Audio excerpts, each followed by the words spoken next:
Okay guys, तो हम यहाँ पे इसका करने लगे हैं 3 का 35। यहाँ पर भी मैं खोल लेता हूँ 3 का 35। सही है, काफ़ी सिंपल है। कहाँ गया? ये रहा, नहीं ये रहा, नहीं ये रहा। 3 का 35 है। एक मिनट में दरवाज़ा खोल के आता हूँ यार। ओके, तो यहाँ पर हमारे पास ये आ गया। सही है, indices for the direction shown in the following hexagonal unit. अब मुझे नहीं पता यार इन लोगों ने यहाँ पे ये मिलर इंडिसेस क्यों मालूम किए हुए हैं। तो फिलहाल हम इंडिसेस मिलर इंडिसेस में फ़र्क बता दूँ मैं। इंडिसेस क्या होता है? इंडिसेस नॉर्मल होते हैं आपके एक्स वाई जेड पर जो ABC निकलता है और उसकी फिर फॉर्म समझो 1 1 0 आ गई, तो ये कहलाता है इंडिसेस। अब इसको आपने मिलर इंडिसेस में कन्वर्ट करना होता है। मिलर इंडिसेस में कैसे कन्वर्ट करोगे? वो आप ऐसे करोगे कि आपको U, V, W और T, ये 4 चीज़ें होती है मिलर इंडिसेस में। मिलर इंडिस नॉर्मल इंडिसेस में 3 है ना, मिलर में 4 हो जाएंगी। तो देखो ABC तो आपको पहले से पता होगा, इंडिसेस से मिलर इंडिसेस बनता है। तो 3 आपके पास तो ये गिवन है। सही है, ये X Y Z गिवन है, X Y और Z आपके पास गिवन है फाइनल बिल्कुल। तो ये समझो 1 1 0 आपको गिवन है। तो सबसे पहले आप क्या करोगे? X को U का नाम दोगे, Y को V का नाम दोगे और Z को W का नाम दे दोगे। सही है, और जो आपके पास मिलर इंडिसेस का स्टार्टिंग पॉइंट बनेगा वो बनेगा 1 1 0 U V W। इस तरह से आप नेमिंग कर दोगे। फिर आप वापस फॉर्मूला लगाओगे कि जब मैंने मिलर इंडिसेस बनाना है तो उसका फॉर्मूला बनेगा U V W T या T W, इस तरह होता है, उसे हम देखते हैं। तो एक नॉर्मल इंडिसेस इस तरह का दिखता है, लेकिन मिलर इंडिसेस बनाने के लिए आपको एक फॉर्मूला यूज़ करना पड़ेगा। ये बहुत सिंपल है, कुछ भी इसमें मुश्किल नहीं है।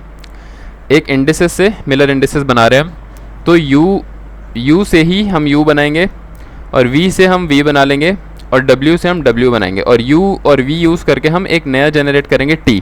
मैं बताता हूँ कैसे। तो U कैसे आएगा? U आपका बनेगा, U का फॉर्मूला है 1/3 2U माइनस V, बस। तो जो पिछला वाला U और V है ना, ये मिलर इंडिसेस का U है और ये आपका नॉर्मल इंडिसेस का U है, जिसको हम डैश से रिप्रेजेंट करेंगे। सही है, ये सीन है। और मिलर का V बनाने के लिए आप क्या करोगे? 1/3 2V dash minus U dash, ये लंबी की हुई है। और इसी तरह W तो बराबर होगा W के, W दोनों का सेम रहेगा। और T किसके बराबर होगा? T बराबर होगा माइनस का U प्लस V। ये आपको समझ आ गया। नॉर्मल इंडिसेस ये होते हैं और इनको ही इस्तेमाल करते हुए मिलर इंडिसेस इन फॉर्मूले से बन जाएंगे। ये 4 बनेंगे, इन चारों को आप U V T W करके लिख दोगे। बहुत सिंपल है। तो 1 मिनट अजान हो रही है यार, मैं वापस पॉज करता हूँ, उसके बाद आता हूँ। सही है, तो ये मिलर इंडिसेस का सीन होता है। तो मिलर इंडिसेस से पहले हमें इंडिसेस फाइंड करने होते हैं। तो इस सवाल का सबसे बड़ा चैलेंज यही है कि हमने इसके इंडिसेस फाइंड करना बहुत मुश्किल लगते हैं इसमें, लेकिन मुश्किल है नहीं बिल्कुल भी। तो ये हमारे पास सवाल आ गया, बहुत सिंपल है। हमारे पास क्या है, मैंने बोला था 3D में लेते हैं सिर्फ। तो ये समझो 4D में गिवन है, तो हम इसका A3 को कटा देंगे। सही है, A3 समझो कुछ है ही नहीं। A3 को आपने हटाना है क्योंकि हम 3D में बात करें, सिर्फ 3 डायमेंशन की बात करें। तो ये हमारा Z है, ये हमारा A1 है, ये हमारा A2 है। इसको आप XY भी बोल सकते हो। तो अब हम अलग अलग पॉइंट्स को सबके रिस्पेक्ट से देखेंगे। सबसे पहले हम बात करेंगे पॉइंट A की। सही है, पॉइंट A की। पॉइंट A का A1 A2 और Z, जिसको हम A B और C भी बोलते हैं। तो सबसे पहले ये वाला, अब मैं आपको एक चीज़ बताऊँ हेक्सागोन की। ये वाला, ये देखो, ये डिस्टेंस कितना है? 1। ये भी 1 है, ये भी 1 है, ये भी 1 है, ये भी 1 है, ये भी 1 है। तो सारी साइड जो है हेक्सागोन की क्या होती हैं? 1 होती हैं। सही है, जैसे दूसरी शेप का मैंने बताया ना, सारे कॉर्नर्स आपके क्या होंगे? 1 होंगे। तो इसी तरह पॉइंट A हमारा इस कॉर्नर पे लाई करता है। तो मैं देखता हूँ कि ये मेरा पॉजिटिव को मैं पर्पल से बना रहा हूँ। सही है, मेरा पॉजिटिव Z एक्सिस है। और अच्छा, ये A2 वहाँ तक जा रहा है ना, ये मेरा A2 है। सही है, ये मेरा A2 है और ये मेरा A1 है। सही है, A1 A2 एंड Z मेरा यहाँ सेंटर में है बिल्कुल। Z मेरा बिल्कुल सेंटर में है। Z मेरा बिल्कुल सेंटर से जा रहा है ऊपर। सही है, तो मैं देखूंगा कि A पॉइंट जो है वो यूँ कितना डिस्टेंस कवर कर रहा है? वो Z पे कवर कर रहा है, मतलब ये भी 1 है। सही है, ये भी 1 है और ये Z एक्सिस के लिए ये डिस्टेंस 1 है। नीचे से लेके कॉर्नर तक Z एक्सिस पे 1 होता है। तो मेरा Z एक्सिस पे कितना डिस्टेंस है पॉइंट A का? 1। और पॉइंट A का A1 पे देखता हूँ मैं, A1 से कितना डिस्टेंस है? ये वाला। अच्छा, इसको आप हैक समझो या इसको लॉजिक समझो, इसकी वजह से लॉजिक है। देखो, ये A2 है ना, अब A2 को अगर मैं नेगेटिव एक्सटेंड कर रहा हूँ, ये मेरा नेगेटिव A2 है। सही है, और ये मेरा नेगेटिव A1 है। ये मेरा नेगेटिव A1 है और ये मेरा नेगेटिव A2 है। और मैं एक और बात, एक चीज़ बताऊँ, हमारे पास कितनी साइड्स रह गई, एक और दो साइड्स रह गई। अब इन दो साइड्स पे कोई भी जो पॉइंट लाई करेगा ये वाली साइड पे और ये वाली साइड पे, जो कि किसके बीच में आ रही है, A1, ये देखो ये वाली जो साइड है ये A1 और A2 के बीच में आ रही है, और जो मेरी ये वाली साइड है ये नेगेटिव A1 और नेगेटिव A2 के बीच में आ रही है। मतलब मेरा एक चीज़ मुझे पता चल रही है यहाँ पे कि जो मेरा ये वाला पॉइंट है ये लाई कर रहा है कहाँ पे, किस पे, जो कि A1 और A2 दोनों के बीच में आ रही है, वो भी नेगेटिव पे। और ये डिस्टेंस कितना है यहाँ से यहाँ तक, ये है 1 का, मतलब -1 हो गया। तो A1 में भी -1, तो A1 में भी -1 का डिस्टेंस है और A2 में भी -1 का डिस्टेंस है। सही है। इसको अब लॉजिक लगा के देखना कि ये जो डिस्टेंस है, अगर ये A1 का नेगेटिव है, यार मैं इसको पूरे को ना इसी से बना देता हूँ,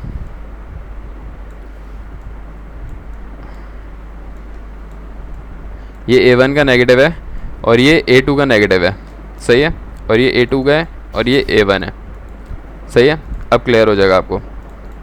तो ये बीच में आ रहा है, तो मैं बोलूँगा, सबसे पहले मैं बोलूँगा कि पॉइंट A का A1 एक्सिस पे कितना डिस्टेंस कवर कर रहा है, A1 एक्सिस पे ये डिस्टेंस कवर कर रहा है 1 का डिस्टेंस। सही है। -1 का, सॉरी, ये A1 का पीछे वाला है ना, तो ये कितना डिस्टेंस है, ये -1 है। अगर ये वाला होता तो, ये मैं बताता हूँ, ये वाला अगर होता तो क्या होता है, ये आपको कुछ अगले पॉइंट्स करेंगे तो समझ आ जाएगा आहिस्ता आहिस्ता, अभी आप सिर्फ समझने की कोशिश करो। सेकंड हमारे पास पॉइंट A2 की बात कर रहा हूँ, मेरा A2 यहाँ पर है पॉजिटिव, ये मेरा A2 नेगेटिव है, और ये मेरे A2 के नेगेटिव हिस्से में लाई कर रहा है। इतना इतना तो आपको समझ आ रहा है ना, क्योंकि देखो ये वाली जो लाइन है ना मेरी, इससे आगे A2 सारा पॉजिटिव है और इससे पीछे A2 सारा नेगेटिव है। ये तो हमें देख रहे हैं ना डायग्राम से। सही है ना। तो इससे पीछे वाला, इस लाइन से पीछे वाला सारा A2 सारा नेगेटिव है, तो ये वाला क्या बनेगा पॉइंट हमारा -1 का। सही हो गया। तो अब हम चलते हैं अगले पॉइंट की तरफ। ये मैं आपको बताऊंगा आगे, आपको समझ आ जाएगा जब हम दूसरे पॉइंट्स की बात करें। पॉइंट बी हमारा कहाँ लाई कर रहा है, पॉइंट बी हमारा लाई कर रहा है यहाँ पर।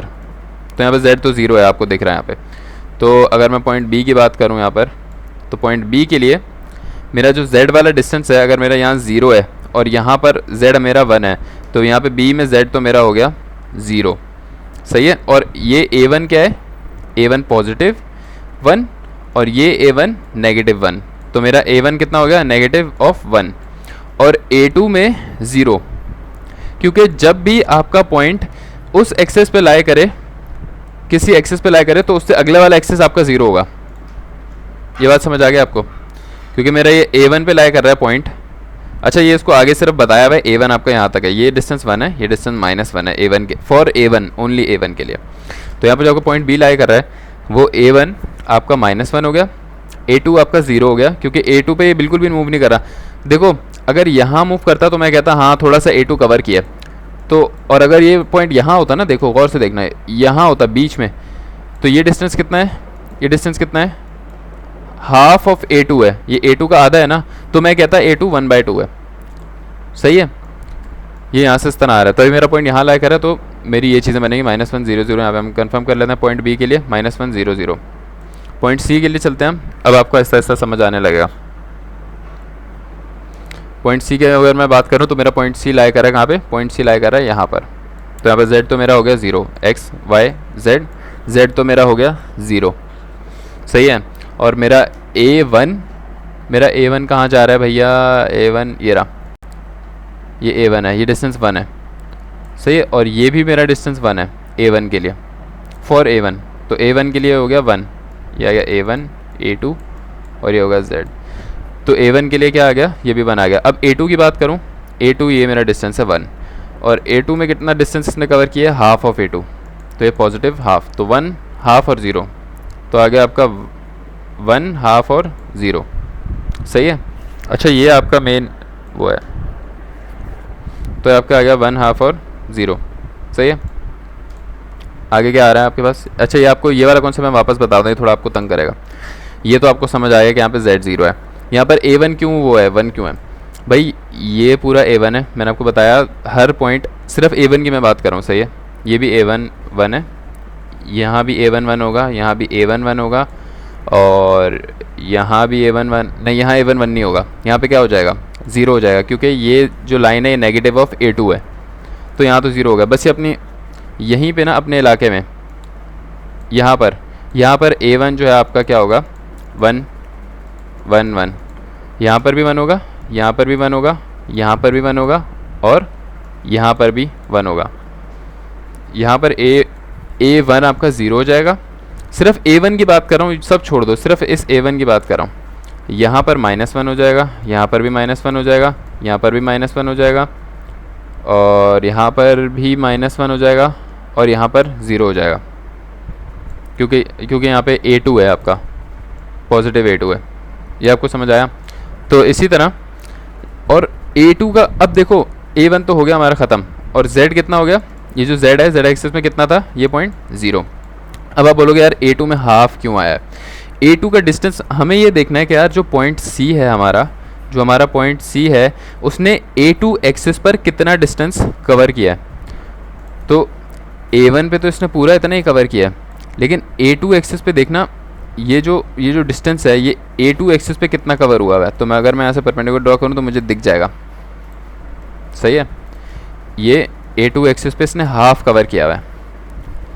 अब आपको थोड़ा क्लियर हो रहा होगा, ये पॉइंट समझ लेना बस, A2 पे हाफ हो रहा है, सही है। तो चलते हैं हम अपने अगले पॉइंट की तरफ। अगला पॉइंट हमारा है A हो गया, B हो गया, C हो गया, D हो गया। D के लिए हमारा A1 A2 और Z। अच्छा, आपने एक चीज़ गौर करनी है कि जो आपका D है ना, वो D यहाँ पे एरो नहीं ख़त्म हो रहा। कहीं आप ये समझने लगो कि यार नीचे बना हुआ है, ये D आपका नीचे नहीं ऊपर बना हुआ है, यूं करके बना हुआ है, टॉप पे इस लाइन के साथ मैच हो रहा है, Z की, ये Z की लाइन के साथ मैच हो रहा है। यहाँ पर पॉइंट है ये आपका। अब मैं आपको दिखाता हूँ ये आपका पॉइंट कहाँ बना हुआ है। ये जो D है ये आपका यहाँ पर पॉइंट है, सही है, नीचे नहीं है, ये ऊपर इस लाइन पे है। तो मैं देख रहा हूँ कि Z पे 1/2 पे बना हुआ है, 1/2 या 3/4 पे है। मैं यहाँ पे देख कंफर्म कर लेता हूँ, 1/2 पे, सही है।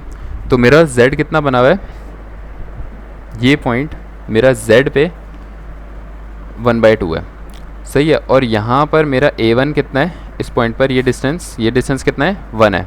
A1 मेरा 1 है, और A2 मेरा है 0, क्योंकि A1 पे लाए कर रहा है ना पॉइंट। अगर मेरा पूरे A1 पे लाए करेगा तो A2 0 हो जाएगा, अगर A2 पे लाए करेगा तो A1 0 हो जाएगा, अगर नेगेटिव पे लाए करेगा तो नेगेटिव पे अगला वाला 0 हो जाएगा। तो बस ये बहुत सिंपल है, ये आपका यहाँ से बन गया, यहाँ से पॉइंट बनते हैं। और जब आप मिलर इंडिसेस में इसको कन्वर्ट करोगे ना, मतलब जैसे आपका नॉर्मल ए बी सी क्या बन रहा है, ए बी सी आपका बन रहा है 1 0 1/2।